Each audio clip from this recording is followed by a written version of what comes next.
Arsenal benar-benar lagi kesetanan setelah berhasil menjuarai Premier League musim lalu guys. Meskipun baru saja sukses membungkam Coventry City dengan skor telak 3-0 berkat penampilan solid lini belakang yang diisi duet Christian Mosquera dan rekrutan anyar Ezri Konsa, Mikel Arteta nampaknya masih merasa lini serangnya kurang menggigit. Target impian mereka sebenarnya adalah membajak Vinicius Junior, tapi sang bintang memilih setia bertahan di Real Madrid. Target alternatif lainnya, Kenan Yildiz dari Juventus. Harganya juga nggak ngotak, tembus 1,87 triliun rupiah dan baru saja memperpanjang kontrak di Turin.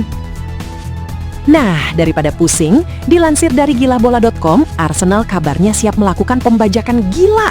Mereka kini serius membidik winger lincah milik PSG, Bradley Barcola. Pemain asal Prancis ini sebenarnya sudah berminggu-minggu dinegosiasikan oleh Liverpool, tapi transfernya macet total karena masalah harga. Liverpool cuma berani menawar di angka 2,58 triliun rupiah, sedangkan PSG kekeh meminta tebusan hingga 3,01 triliun rupiah.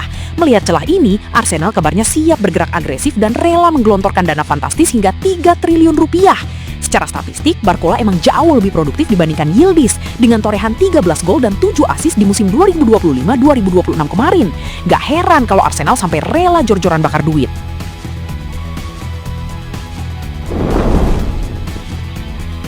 Manchester City di bawah asuhan pelatih baru Enzo Maresca benar-benar dibuat pusing 7 keliling di sisa bursa transfer musim panas kali ini guys. City kabarnya sedang gencar memburu winger muda Palmeiras Alan Elias untuk memproyeksikannya sebagai pengganti Savinho yang membelot ke Tottenham Hotspur. Tapi langkah City langsung membentur tembok yang sangat tebal. Tawaran pembuka City sebesar 475 miliar rupiah plus bonus 95 miliar rupiah ditolak mentah-mentah oleh manajemen Palmeiras. Pelatih Palmeiras, Abel Ferreira, dengan tegas mengirim pesan, jika Manchester City benar-benar ngebet memboyong winger berusia 22 tahun itu, mereka wajib menebus klausul rilis gila senilai 100 juta euro atau setara 1,9 triliun rupiah.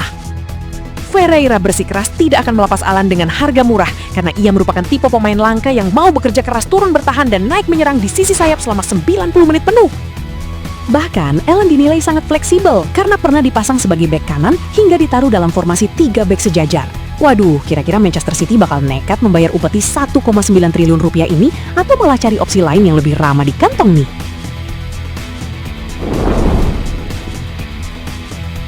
Era baru Liverpool di bawah asuhan pelatih anyar asal Bask, Andoni Iraola, langsung diawali dengan hasil yang bikin para pendukungnya elus dada guys. Melakoni laga kompetitif pertamanya menggantikan Arne Slot, Liverpool hanya bermain imbang 2-2 melawan Newcastle United. Yang bikin fans makin emosi, 2 gol Newcastle tercipta lewat skema serangan balik cepat setelah lini tengah Liverpool dengan gampangnya kehilangan bola di sekitar kotak penalti lawan. Gol pertama Newcastle dicetak dengan mudah oleh Anthony Elanga yang berlari bebas. Disusul gol kedua dari Joe Willock setelah memanfaatkan umpan matang Yoane Wissa. Ini benar-benar penyakit pertahanan rapuh zaman Arne Slot dulu yang mendadak kumat lagi. Iraola sendiri sempat mengisyaratkan tidak akan ada tambahan pemain baru di lini tengah Liverpool sebelum bursa transfer ditutup. Tapi untungnya ada sedikit angin segar dari performa bek debutan berusia 21 tahun, Jeremy Jacquet, yang tampil sangat tenang dan gigih saat diduetkan dengan Virgil van Dijk.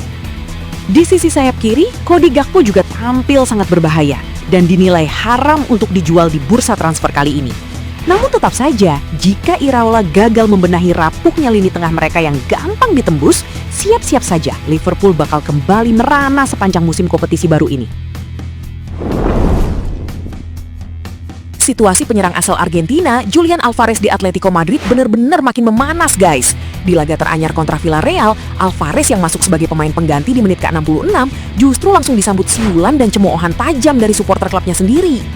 Usut punya usut, kemarahan para fans ini dipicu oleh pernyataan jujur Alvarez yang blak-blakan mengaku ngebet ingin membelot ke Barcelona. Fans jelas meradang, apalagi manajemen Atletico sudah menegaskan haram hukumnya melepas striker sekelas Alvarez ke klub rival in La Liga. Saking panasnya tensi di stadion, Alvarez bahkan langsung ngibrit masuk ke ruang ganti tanpa memberikan penghormatan kepada supporter usai laga bubar.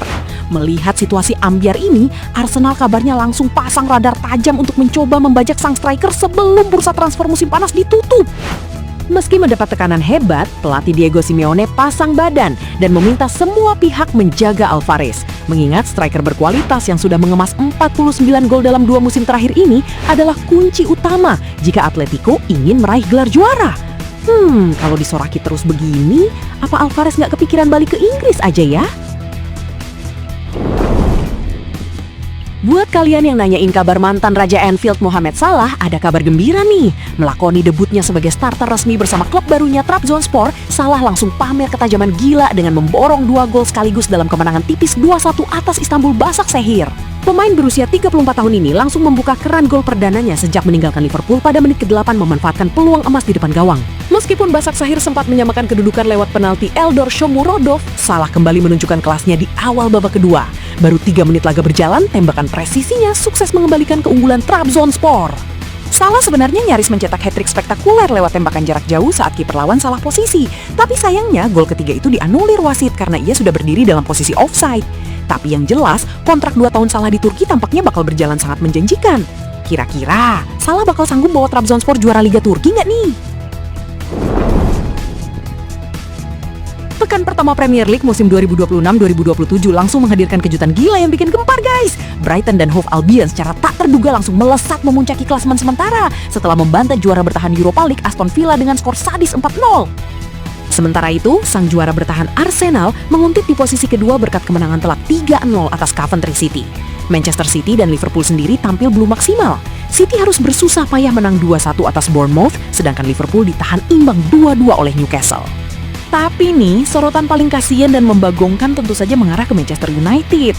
Bertandang ke markas tim promosi Hull City di Stadion MKM, setan merah yang mendominasi penguasaan bola justru tampil mandul dan dipermalukan dengan skor telak 0-2 lewat skema bola mati. Kekalahan memalukan ini langsung membuat MU terperosok ke peringkat 17 klasemen alias resmi jadi butiran debu yang cuma berjarak 1 strip dari zona merah degradasi. Baru pekan pertama aja, fans MU udah dibikin nangis darah ya guys.